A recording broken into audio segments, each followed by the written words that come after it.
Bueno, 3 de noviembre, clase de historia judía. Estábamos viendo la inmigración judía a la Argentina, después de haber visto un poquito la inmigración judía a Palestina. Habíamos arrancado a finales del siglo XIX, llegamos más o menos hasta 1919, 1920 en Palestina, entonces vinimos hacia la Argentina, hicimos un poquito de inmigración judía a la Argentina hasta ese año. Así que hoy vamos a ver el final de esa etapa, que es justamente del año 1919-1920, donde estalló un poquito la violencia, algo les adelanté la semana pasada, y después volvemos a cambiar a Palestina y seguimos avanzando con la inmigración judía hacia Palestina a partir de 1919-1920, que fue donde la dejamos hace un par de semanas. Entonces ya estamos todos en sintonía y en tema. Vamos a volver al año 1919 acá en la Argentina, en donde todo se inicia aparentemente con una huelga en talleres metalúrgicos, una huelga inspirada por la izquierda, básicamente en el barrio de Pompeya, y esa huelga con manifestantes de izquierda, imagínense a judíos metidos, involucrados obviamente en ese lugar, no del lado de la policía, ¿no? Sino de los manifestantes de izquierda de la huelga, lleva a una represión policial para que termine la huelga, y esto termina con algunos obreros muertos. Entonces hay funerales de los obreros muertos, que fueron más o menos 4 los obreros que murieron en esta lucha contra la policía luego de la huelga. Y en los funerales de los obreros muertos, de vuelta a incidentes y otra vez más gente que muere en todos estos enfrentamientos, que se conocen como la Semana Trágica. No sé si alguna vez lo escucharon, les suena. Fue la Semana Trágica, que duró un poquito más de una semana, porque a partir de ahí empezaron a estallar más huelgas, de diversas huelgas en diferentes lugares, todo más descentralizado, y hubo muchos lugares que realmente pararon el país, pararon varios barrios de la ciudad, y eso siguió generando más enfrentamientos con la policía.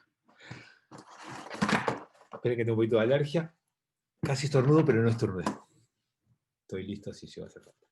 Bueno, entonces les decía que hubo varias huelgas que llegaron a más enfrentamientos con la policía, y entonces la policía impuso su autoridad, su fuerza, y digamos, pudo contener a este movimiento huelguista que estaba prácticamente derrotado, y entonces cuando no hacía falta más fuerza, cuando ya estaban prácticamente derrotados, cuando no había mucho más por lo que seguir reprimiendo, aparece el ejército, y el ejército toma el mando de la lucha contra estos huelguistas. Claramente, provocadoramente, sin necesidad, simplemente como una excusa para reprimir. Y entonces ahí ya aparecieron grupos de civiles que se sumaron a todo esto.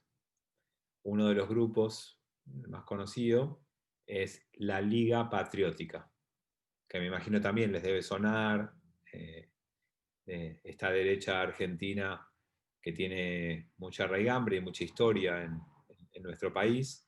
Y entonces los grupos de civiles se sumaron a estos militares, y es más, estuvieron como amparados por estas fuerzas que les permitieron hacer sin intervenir, que les dejaron que descarguen su violencia, y entonces estos grupos criollos argentinos, encabezados por familias típicas argentinas, con apellidos típicos y tradicionales, lo que hicieron fue reprimir a obreros y a inmigrantes. Y entonces los grupos minoritarios de esos inmigrantes y de esos obreros fueron perseguidos, estigmatizados y acusados de cosas que no habían hecho.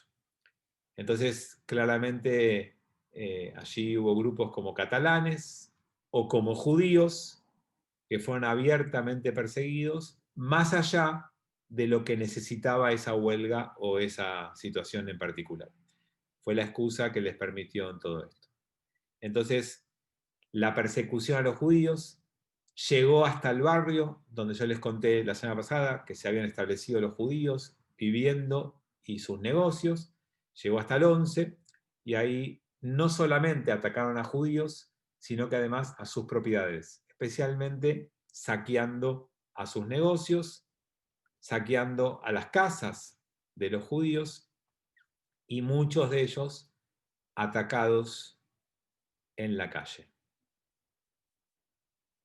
Estamos hablando de 1919 y estamos a apenas 6 días de la Kristallnacht, que fue un pogrom bastante parecido, mucho más violento, pero en esencia parecido a este, que ocurrió en 1938 en Alemania. Por supuesto que nada es comparable, son socialistas, pero el modus operandi es muy parecido. Es una excusa, fuerzas del orden que toman control, pero cuando toman control dejan actuar a grupos paramilitares o grupos de derecha que aprovechan ese contexto para descargar su odio y bronca. Y a grupos que no están más vinculados por su actividad gremial o económica, sino por su etnia, por su grupo de pertenencia o por su religión. Lo que empezó siendo un acto gremialista de una izquierda que luchaba por los derechos de los obreros, terminó siendo la excusa para reprimir, perseguir, robar, violar y matar a judíos inmigrantes de la Argentina. Eso fue lo que terminó pasando. Y cuando las fuerzas del orden, en lugar de parar los excesos o de dominar la situación, solo se quedan observando, no hay límite. Y se descarga la bronca y se descarga el odio en todas estas personas. Que como igual que pasó en la Kristallnacht, tuvo desde quema de libros hasta saqueos, hasta heridos y muertos, ¿no? Esa fue quizás la peor semana de la inmigración judía a la Argentina. Fue el momento más difícil. Estamos hablando de enero, ¿sí? Todo esto ocurrió en enero del 19 y todo esto después, posteriormente, fue admitido incluso por el mismo comisario a cargo del operativo, que la persecución se transformó en otra cosa, que se fue de las manos la represión hacia lo gremial y la izquierda, y que reconoció después el propio comisario a cargo que una persecución a la gente por su raza. Y con la palabra raza ya está haciendo referencia al modelo antisemita del siglo XIX y comienzo del siglo XX. Esa es la palabra que define al antisemitismo de esa época. Después de Darwin y a partir de los avances de la ciencia, el nuevo antisemitismo toma la forma de la persecución de una raza, de catalogar a la gente por su raza y luego perseguir a las razas inferiores. Este es el típico antisemitismo del siglo XIX y de la primera mitad del siglo XX. Obviamente que su apogeo es Hitler y el nazismo, pero empezó bastante tiempo antes y tuvo muchas pequeñas muestras que como no fueron combatidas de raíz y como no fueron tratadas de erradicar, prendieron, avanzaron y progresaron. Bueno, digamos que los resultados numéricos, que si quieren de alguna manera, de todo este pogrom, arrojó un muerto y 70 heridos en el pueblo judío, o en los judíos argentinos, mejor dicho. Pero todo esto además llevó a que se arrestara al dirigente bundista que participó en parte de las huelgas, que se llamaba Pedro Wald, no sé si alguno lo escuchó alguna vez nombrar o no, que era un inmigrante de Polonia, y Pedro fue torturado y fue acusado, de vuelta a otro de los modelos clásicos de los pogrom, ¿no? Se lo acusó de conspirar para crear la República Soviética Argentina, ¿no? ¿Se acuerdan que estudiamos los protocolos, que estudiamos? Siempre el judío está conspirando, siempre está intentando eh, cambiar el orden, tomar el poder, aprovecharse. Siempre es visto como una mente que está atrás de todo eso. Entonces, la acusación fue intentar fundar la República Soviética Argentina, obviamente para él ser el presidente de esa república que quería fundar, ¿no? Eh, o sea, como siempre, el judío conspira para tomar el control, para tomar el poder. De eso siempre se nos fue acusando en la historia. Y entonces la huelga no era otra cosa que el intento de tomar el poder de la Argentina. Era un intento desestabilizador para generar las condiciones de poder tomar el poder. Entonces, como siempre, este tipo de cosas deja un saldo mucho más importante que las víctimas. ¿Saben qué deja? Deja una idea en la sociedad argentina de que hay un cáncer entre ellos, que hay un grupo contaminado, en esencia, que está en las sombras esperando el momento para tomar el control. Y entonces a partir de la Semana Trágica empiezan a aparecer en los periódicos muchos artículos contrarios a la presencia judía en nuestro país.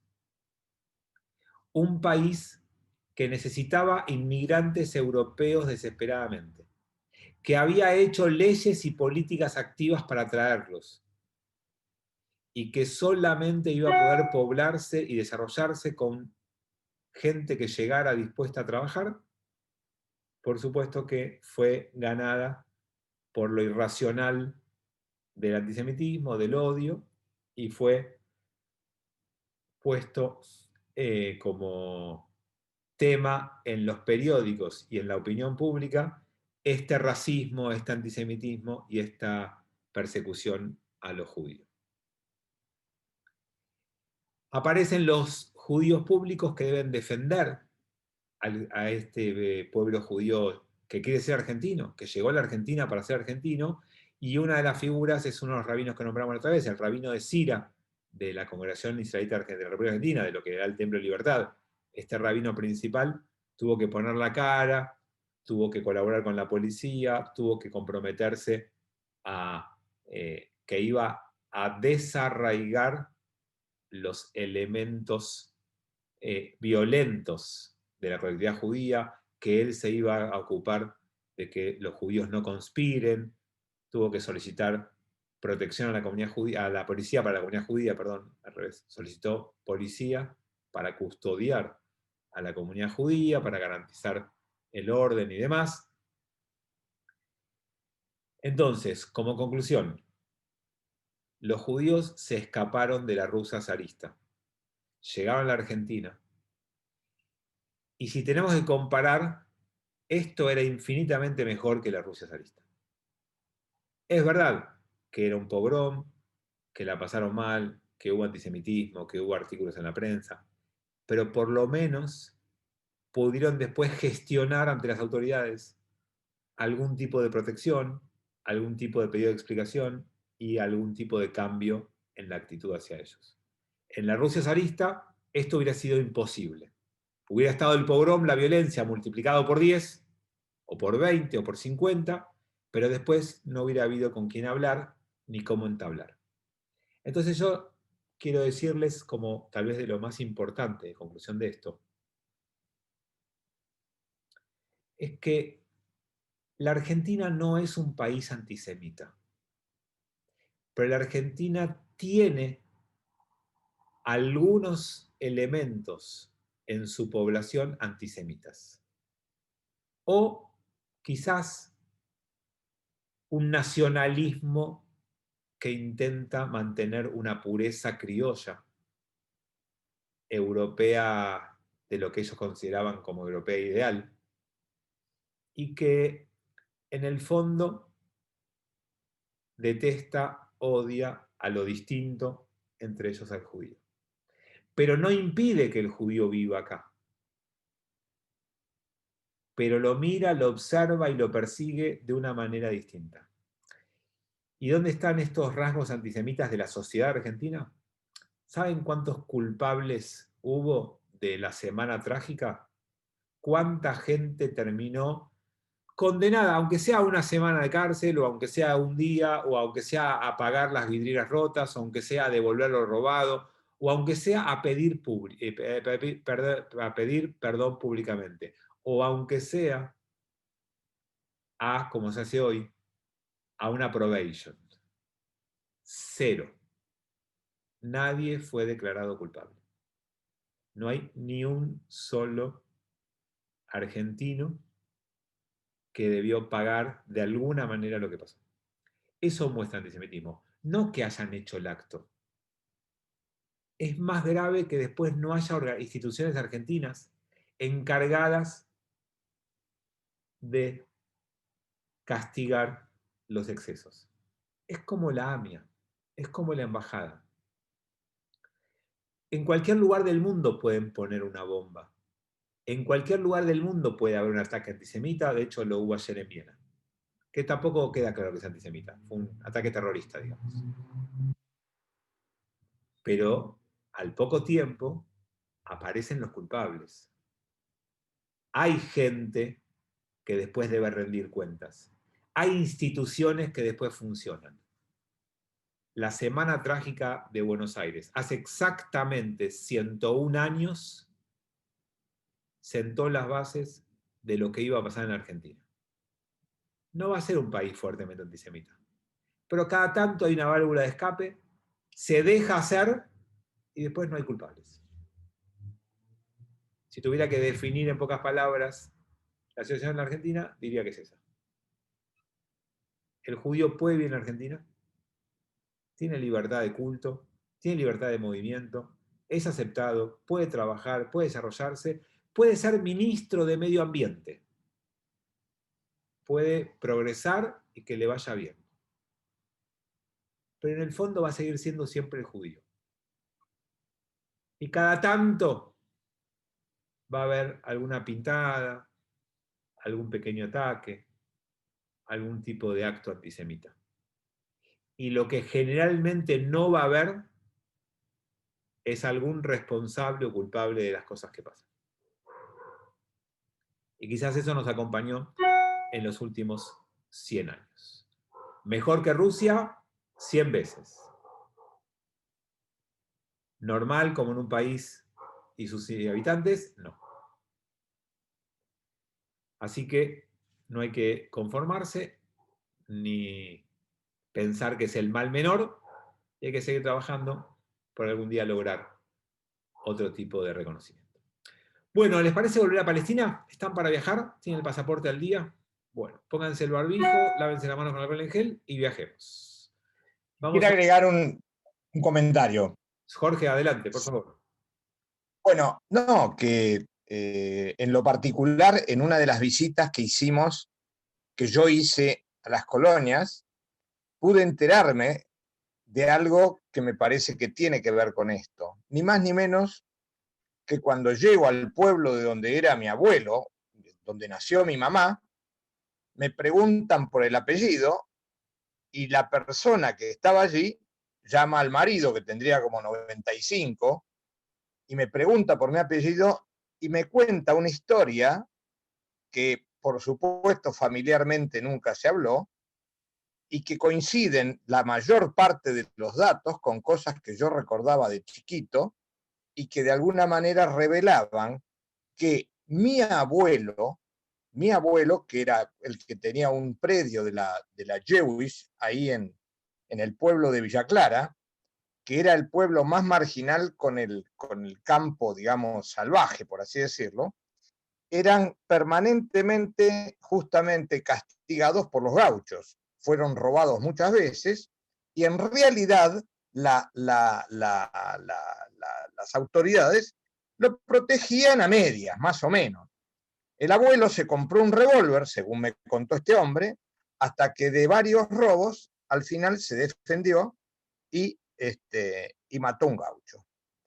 El policía que lo conocía, amigote, le dijo, mirá, tenés que irte de acá, porque si vos no te vas, yo te tengo que detener. Y si no, por venganza, te van a matar. Bueno, la historia es que en ese mismo pueblo, y yo lo tengo acá, conozco una persona que con fondos de Estados Unidos vino a justamente investigar algo que se llamaba el gaucho judío. Y justamente me mandó, hace no mucho tiempo, un libro que se llama La invención del gaucho judío. Acá lo tengo, no sé si se llega a ver. Sí, sí. Y en ese libro, un poco lo que va diciendo es que el gaucho era muy rechazado por todos los terratenientes, temas no revelados demasiado, recién investigados y con fondos de una universidad de Estados Unidos, donde había como toda una especie de rechazo a que el gaucho trataba, perdón, los judíos, los colonos trataban bien a los gauchos, y esto de alguna manera era muy rechazado por los terratenientes que ya estaban instalados en toda la zona. Conclusión de todo esto es que me entero de esto que pasó con mi abuelo, que las autoridades, a través de la presión que recibían, obviamente no los cuidaban, y de alguna forma, como digo, yo tengo, bueno, todos miles de detalles de chico, donde de golpe pues, aparecieron los abuelos en mi casa y cosas por el estilo, y que, bueno, encontramos el revólver cuando murió el abuelo, con un primo mío, bueno, muchos detalles. A lo que yo voy es que todo esto en las colonias era bastante más habitual y muy poco investigado. Yo acá Jorge, tengo otro libro que me preocupé de averiguarlo, que se llama Los crímenes de Moisés Ville, donde justamente una amiga nuestra o mía prácticamente le pasó algo bastante parecido a lo que pasó con mi abuelo y ya no me sonaba demasiado extraño. Simplemente lo quería contar como anécdota que esto, si bien tuvo su colofón en la Semana Trágica, en el campo eran cosas donde lo único que pasó acá es que Gerchunov, al hacer su libro Los gauchos judíos y escribir artículos permanentemente en La Nación, justamente lo que estaba tratando era de calmar todas las fuerzas nacionalistas que decían que el judío no se asimilaba, no sirvió la inmigración porque vivían aislados. Entonces la exaltación del gaucho judío era una manera de decir que estaban integrados y formaban parte de la nacionalidad argentina. Bueno, quería contar esto simplemente. Jorge, te agradezco por el testimonio y por haber tomado el trabajo de buscar todo ese material.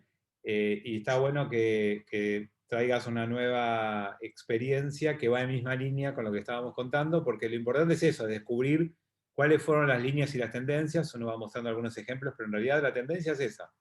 Había una alta sociedad argentina que no nos toleraba, había una desprotección del judío en algunas situaciones y había un abuso de poder o una necesidad, como vos contaste, de autodefensa, porque no había alternativa. Pero después uno quedaba más expuesto cuando hacía ese acto, porque después nadie te protegía. Así como al nacionalista argentino que hacía algún exceso estaba quien lo protegiera, al judío que se defendía no estaba, esa protección no estaba.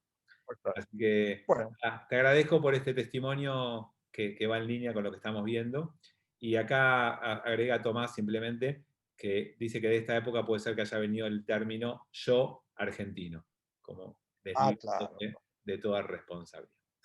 Bueno, como les proponía, vamos a invitarlos a volver a Palestina y vamos a vivir juntos el final de la Primera Guerra Mundial, perdón, casi digo la Segunda, tal vez ya un poco de ansiedad que tengo. Y esta Primera Guerra Mundial, que duró de 1914 a 1918, terminó el 11 de noviembre, muy a finales de 1918, va a terminar con la desaparición o el desmembramiento del Imperio Otomano. La consecuencia más directa para nosotros del final de la Primera Guerra Mundial es que el Imperio Otomano se deshace. Y ese desmembramiento del Imperio Otomano fue diagramado, pensado, acordado y repartido en el acuerdo Sykes-Picot, el acuerdo entre Gran Bretaña y Francia.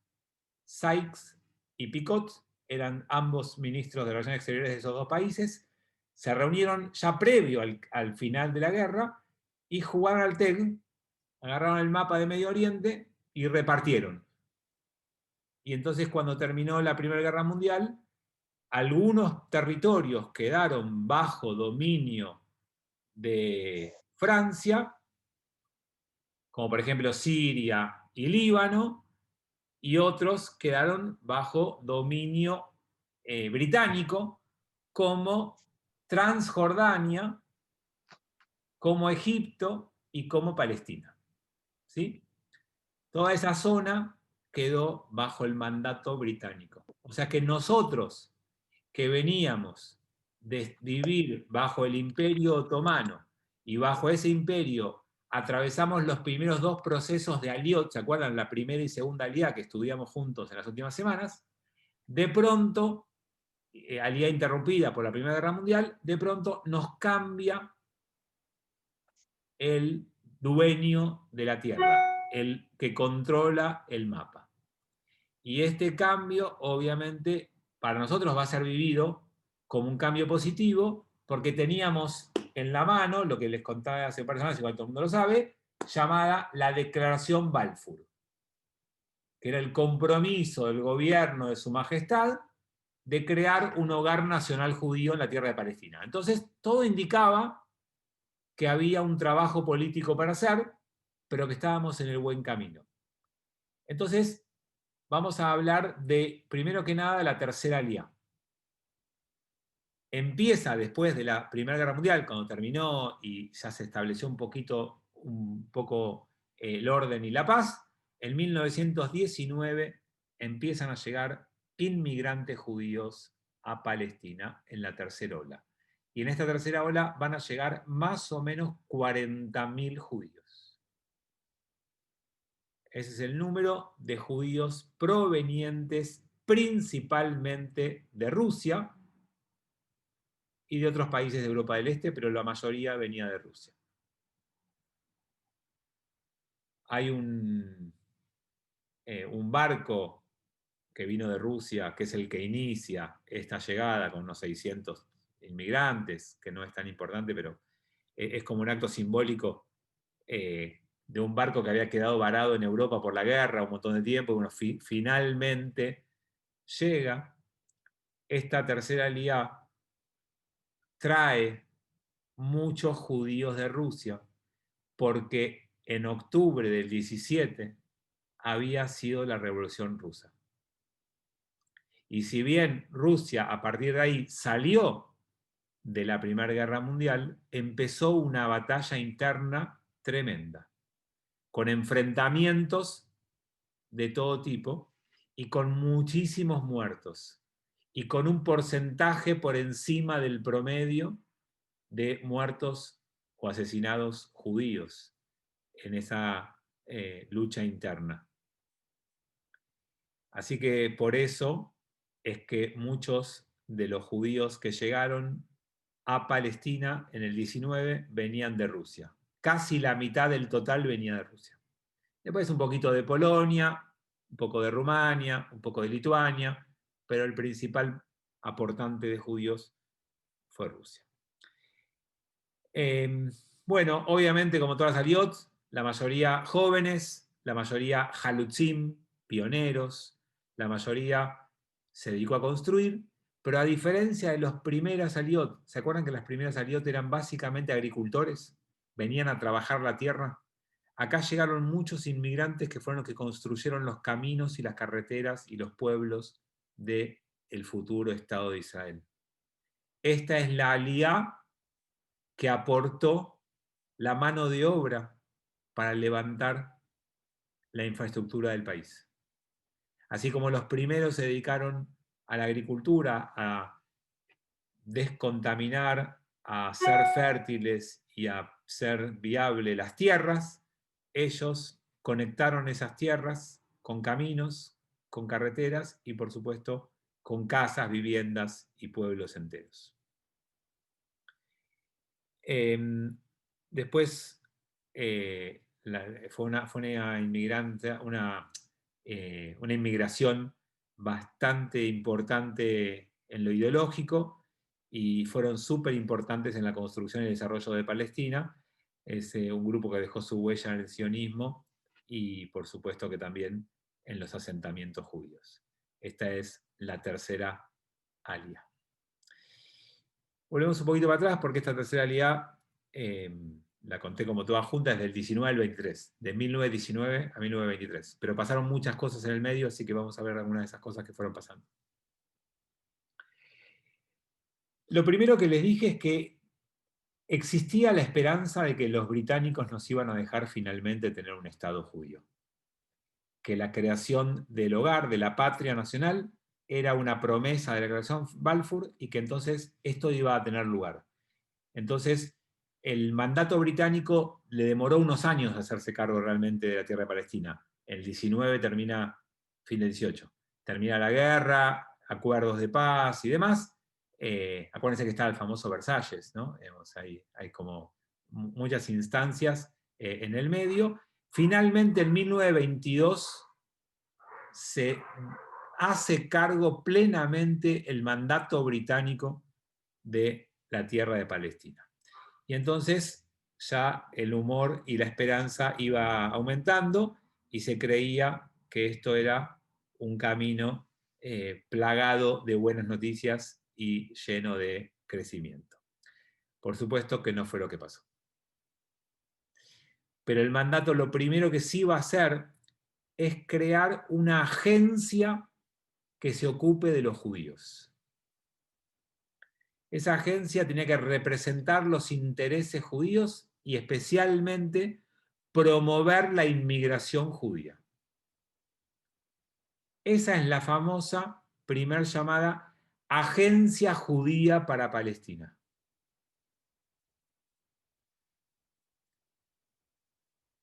De hecho, de ahí va a surgir el nombre que va a tomar el asentamiento judío en la tierra de Palestina a partir del mandato británico, que se va a llamar el Yishuv.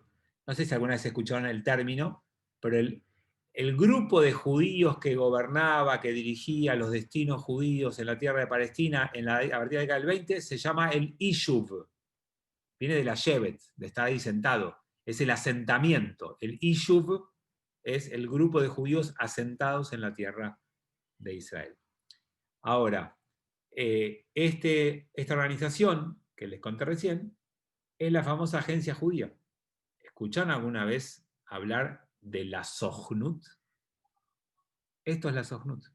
La Sojnut es la agencia judía, que formalmente se va a terminar creando recién en el 1929, pero es hija o producto de esta agencia judía que se crea en 1922.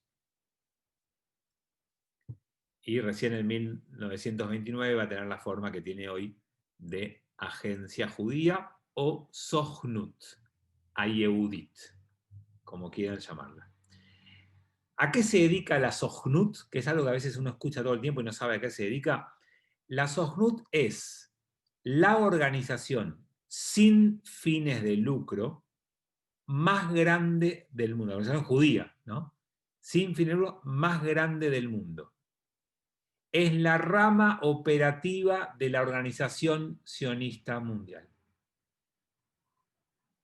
Si lo ven en algún cartel, la Organización Sionista Mundial es la WZO, que es ese nombre en inglés, obviamente.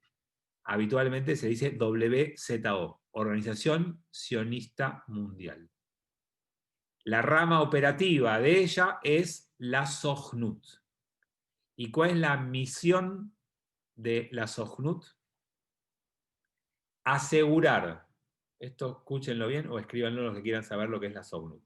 Asegurar que cada judío sienta un vínculo inquebrantable con otro judío y con el Estado de Israel, sin importar en qué parte del mundo vivan, para que puedan continuar desempeñando su papel fundamental en nuestra historia judía en curso. Lo voy a leer de vuelta, porque es súper importante que sepan a qué se dedica la Sojnut. Asegurar que cada judío sienta un vínculo inquebrantable con otro judío. Vieron que la frase es Kol Israel Arevim Selasé, todo judío es responsable uno por el otro. Bueno, la misión de la Sojnut es que cada judío lo sienta, que sienta ese vínculo con el otro, que se sienta responsable del otro, que sienta que lo une a otro judío aunque no lo conozca. Y además ese mismo sentimiento es con Israel y no importa dónde vivas. Vos podés ser ciudadano del país del mundo que quieras. Y podés ser ciudadano responsable y comprometido con tu país. Debés serlo. Y debés pagar tus impuestos y debés trabajar y bregar por el bien de tu país. Pero igual te une un vínculo con Israel, o por lo menos esta organización trata de que vos experimentes y sientas que hay un vínculo que te conecta con ese país. ¿Y qué es lo único que quiere? Que vos te desempeñes libremente en tu país. Que vos seas quien tenés que ser en el lugar del mundo que vos elijas vivir. Si querés ir a Israel, te van a llevar. Pero si vos querés ser un judío pleno en Argentina, podés serlo. Y esta organización tiene que estar contenta y ayudarte a que vos seas un judío pleno en el lugar del mundo que seas. Sí, Saúl.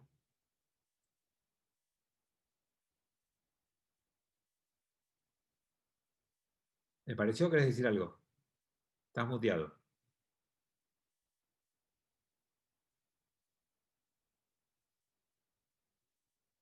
No, ¿no puedes desmutearte? No, no te escucho, no te veo. Tenés que desmutearte, solamente vos lo puedes hacer. Perdón, no me puedes desmutear, estoy con una máquina diferente. Se te entrecortó todo esto último, sería interesante que lo repitas, perdón. ¿Nadie lo escuchó?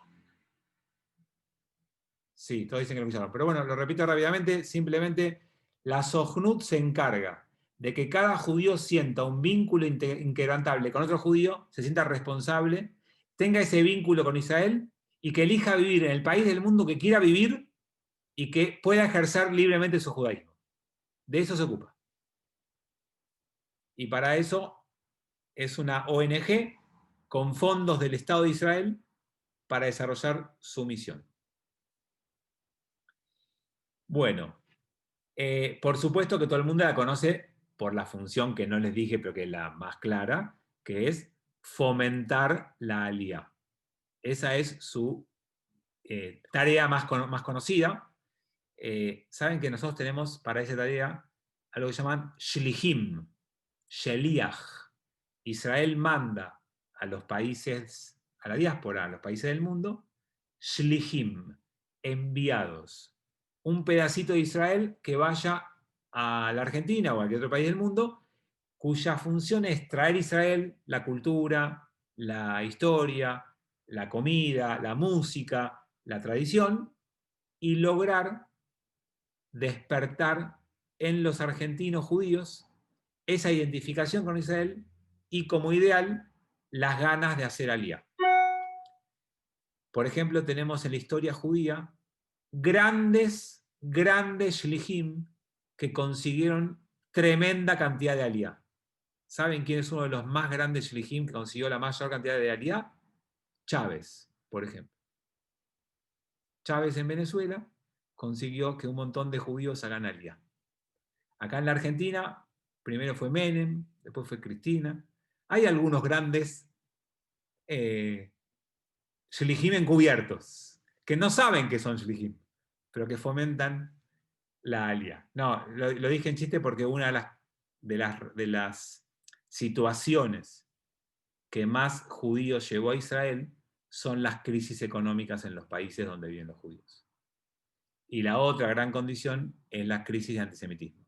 Por ejemplo, en los últimos años, el país que más aliyá aportó fue Francia, y tuvo que ver con el deterioro de las condiciones de vida de los judíos franceses, no por crisis económica, sino por antisemitismo. Entonces, en la búsqueda de la misión de la Sojnut, o de la agencia judía, a veces las condiciones de vida de los judíos del mundo influyen mucho. Quiero decirles, perdón que venga a hoy, pero es súper importante porque esta agencia que se creó y que funciona hasta hoy, no la detuvo ni la pandemia. Durante la pandemia siguió habiendo aliyá. No había vuelos de la Argentina, y cuando se puso un avión por un tema económico que fue traer algunos shohatim, algunos matarifes a que vengan a la Argentina a certificar carne kasher, aprovecharon el vuelo y cuando volvió el avión se llevaron inmigrantes judíos que decían aliyá. Nada detiene a la aliyá de esta agencia judía que trabaja incansablemente. Y el proceso empieza tratando de reclutar o de convencer o de acompañar a los que toman la decisión de inmigrar, y después se ocupa fuertemente de ser centro de absorción de esos judíos. La agencia judía tiene centros de absorción de judíos en todo Israel y se encarga de instalarlos, de enseñarles el idioma, el hebreo, de enseñarles la cultura y de ayudarlos a conseguir sus primeros trabajos. Solo para cerrar el tema, hacer aliyá puede ser un proyecto ideológico y una realización de algunas personas. Pero el que se va por temas económicos no suele pasarla bien. El inmigrante que llega a Israel es como en todos los países, un inmigrante, que si llega sin dinero y sin títulos universitarios y grandes posibilidades, va a hacer los peores trabajos y mal pagos como cualquier inmigrante en cualquier país del mundo.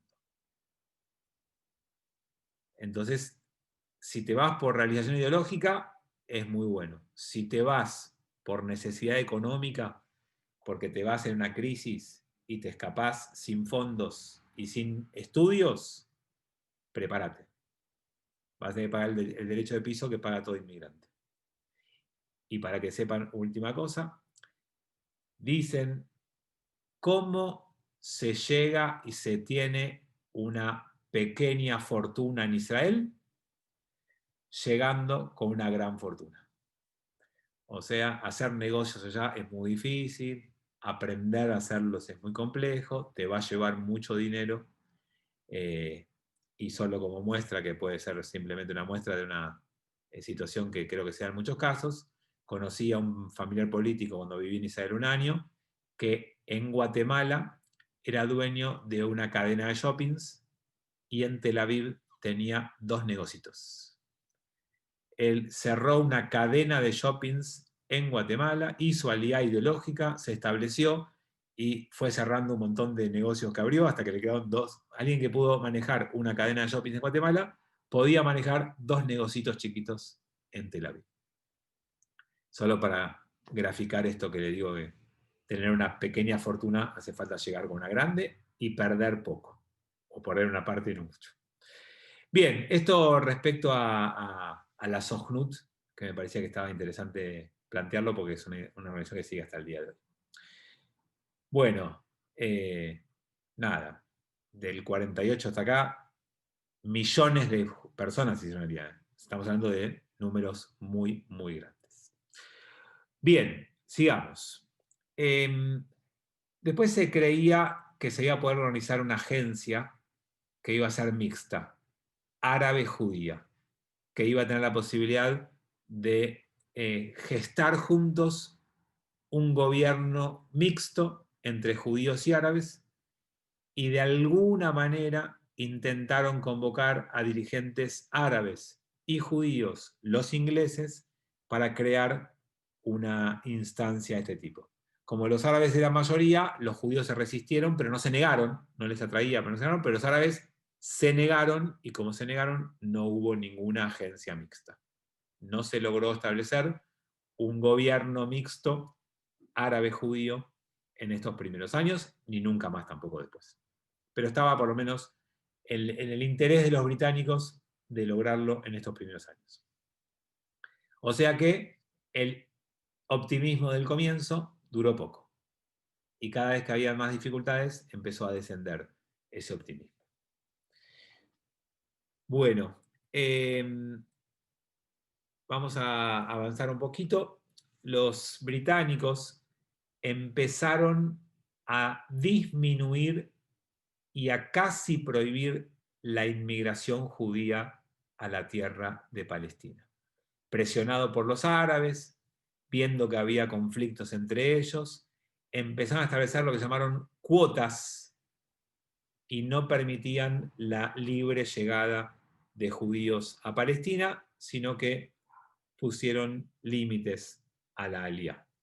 Y había números anuales, cuotas anuales, y solamente los que recibían un certificado podían hacer aliyá. Y nosotros somos especialistas en esas soluciones. ¿Qué pasó? Se abrió el mercado blue de aliyá. Había una aliyá bet, una aliyá ilegal, la aliyá blue. Y ya les contaré, hay muchas historias de eso, ya elegiré alguna para contarles en algún momento. Pero quiero hablarles ahora de, último tema, los disturbios con los que a la misma época que en la Argentina hubo disturbios antisemitas, hubo disturbios árabes israelíes, o árabes judíos, mejor dicho, en Yafo. Empezaron habiendo disturbios entre árabes y judíos, y la razón de este primer gran disturbio estuvo motivada en la celebración del 1 de mayo de 1921. 1 de mayo, Día del Trabajador, se suponía que había grupos judíos de izquierda que iban a conmemorar este 1 de mayo, y aparentemente hubo una pelea entre dos grupos judíos. Había un grupo comunista, había otro grupo socialista, hicieron dos marchas distintas, tuvieron diferentes conmemoraciones, y aparentemente hubo alguna pelea a puños de golpe, a golpes de puño, quise decir, perdón, a golpes de puño entre estas dos grupos, estas dos facciones, en este primer día de mayo del 21. Esos disturbios se fueron extendiendo un poquito más, porque ¿qué pasó?